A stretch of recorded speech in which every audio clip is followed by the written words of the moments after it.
Hello दोस्तों, लेकर आ गया हूँ आपके लिए एक और नई मूवी। इस वीडियो को आप लास्ट तक जरूर देखना क्योंकि ये मूवी बहुत कमाल की है। और ऐसे ही नई नई मूवीज देखने के लिए आप हमारे चैनल को सब्सक्राइब जरूर कर लेना। इस मूवी की शुरुआत होती है एना नाम की एक लड़की की डेड बॉडी से।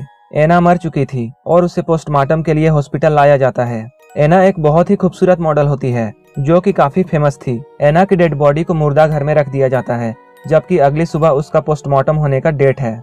इसी बीच पाउ नाम का एक वार्ड बॉय वहां आता है और वो एना की डेड बॉडी की न्यूड पिक्चर्स लेता है और अपने दोस्तों को सेंड कर देता है। उसके दोस्त का नाम इवान है। जब इवान एना की इन पिक्चर्स को देखता है तो वो अपने दोस्त जाविस के साथ हॉस्पिटल पहुंच जाता है। क्योंकि एना एक बहुत ही ब्यूटीफुल मॉडल होती है, इसलिए वो लोग जल्दी से हॉस्पिटल आ जाते हैं। इसी बीच इवान एना की बॉडी के साथ गलत करने की सोचता है।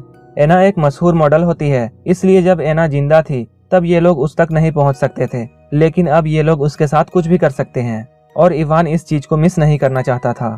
इवान पाउ को बोलता है कि तुम इसके बारे में किसी को मत बताना, और पाउ भी उसकी बात मान जाता है क्योंकि पाउ भी एक बार 17 साल की लड़की का रेप कर चुका था। और तभी इवान एना की डेड बॉडी के साथ गलत करने लगता है। जब इवान अपना काम पूरा कर लेता है तब पाउ भी इस मौके को मिस नहीं करना चाहता था और वो भी उसका रेप करने लगता है। लेकिन इसी बीच एना जिंदा हो जाती है और उसने पाउ को अपने साथ ऐसा करते हुए देख लिया था। एना को जिंदा देखकर ये दोनों बहुत डर जाते हैं। एना जिंदा तो हो गई थी, लेकिन उसकी बॉडी अभी भी पैरालाइज थी और उसके बॉडी पार्ट्स अच्छे तरह से काम नहीं कर रहे थे।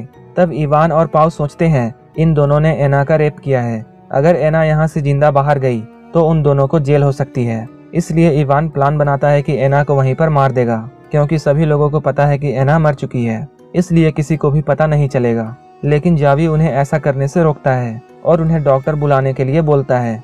लेकिन इवान और पाउ जावी की बात नहीं मानते हैं और वो दोनों सोचते हैं कि जावी ने कुछ नहीं किया है, इसलिए जावी ऐसा कह रहा है।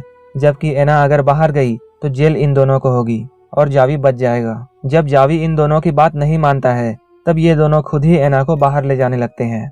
लेकिन उस रूम को एक दूसरा वार्ड बॉय वहां आकर गलती से लॉक कर देता है, जिस वजह से जावी बाहर नहीं जा पाता है और वो हेल्प के लिए चिल्लाने लगता है। इवान और पाउ जावी को ऐसा करने से रोकते हैं और कहते हैं यहाँ शोर मत मचाओ, लेकिन जावी नहीं मानता है और इन दोनों की यहाँ पर लड़ाई शुरू हो जाती है। इवान यहाँ पर जावी को इतना मारता है कि जावी अधमरा हो जाता है। इवान को बाद में अपनी गलती का एहसास होता है कि उसने जावी को बहुत मार दिया। इसके बाद ये दोनों जावी की ट्रीटमेंट के लिए एक प्लान बनाते हैं। इसी बीच ये दोनों एना और जाविस को एक बाथरूम में बंद कर देते हैं। इवान बाथरूम में ही रुकता है ताकि एना वहाँ शोर ना मचाए। इसी बीच पाउ दूसरे वार्ड बॉय से रूम को खुलवा लेता है। इवान जब जावी को देखता है तब तक उसकी मौत हो चुकी थी। जावी की मौत से इन दोनों को बहुत बड़ा झटका लगता है और ये दोनों परेशान हो जाते हैं। पाउ काफी डर जाता है क्योंकि अब उन्होंने एक मर्डर किया था। इसी बीच एना इन दोनों से कहती है तुम मुझे जाने दो, मैं इन सब के बारे में किसी को नहीं बताऊंगी। लेकिन इवान एना की बात पर विश्वास नहीं करता है और तब ये दोनों रूम से बाहर जाकर एक प्लान बनाते हैं। उन दोनों को जेल ना हो जाए इसलिए वो जावी की बॉडी को कहीं दूर जाकर फेंक देंगे और आकर एना को मार देंगे। ये दोनों बाहर प्लान बना रहे थे। उसी वक्त एना अपने बेड से उठने की कोशिश करती है और वो जावी का सेलफोन निकालकर किसी को कॉल करने लगती है। लेकिन इसी बीच इवान वहां आ जाता है, जो कि उससे सेलफोन छीनकर पूछता है तुमने अभी किसको कॉल किया था। तब एना बोलती है उसने अपने डैड को कॉल किया था और उसने अपने डैड को बता दिया कि वो जिंदा है। एना इन दोनों से ये भी कहती है कि तुम दोनों ने जो मेरे साथ किया है ये मैं किसी को नहीं बताऊंगी, इसलिए तुम मुझे जाने दो। जब इवान और पाउ एना की ये बातें सुनते हैं तब इन दोनों के पास कोई रास्ता नहीं होता है और इसलिए ये दोनों एना को बाहर ले जाने लगते हैं। ये तीनों बाहर जा रहे होते हैं, तभी जावी के मोबाइल में कॉल आता है, जिससे इन लोगों को पता चल जाता है कि ये वही आदमी है जिसे एना ने कॉल किया था। लेकिन तब उसने कॉल रिसीव नहीं किया था और एना जिंदा है इसके बारे में अभी भी किसी को पता नहीं है। तब ये लोग एना को वापस लाकर उसी रूम में बांध देते हैं। इवान पाउ को कहता है तुम एना पर नजर रखना और खुद डस्टबिन लेने बाहर चला जाता है ताकि वो जावी की बॉडी को उसमें डालकर कहीं दूर बाहर फेंक आए। इवान के वहां से जाने के बाद पाउ जावी का गिरा हुआ ब्लड साफ करने लगता है। लेकिन इसी बीच एना अपने बेड से उतरकर भागने की कोशिश करती है, लेकिन तभी इवान वहां आ जाता है और एना को देख लेता है और तब इवान एना को घसीटकर उसी रूम में ले आता है और एना की सांसें रोककर उसे मारने की कोशिश करता है।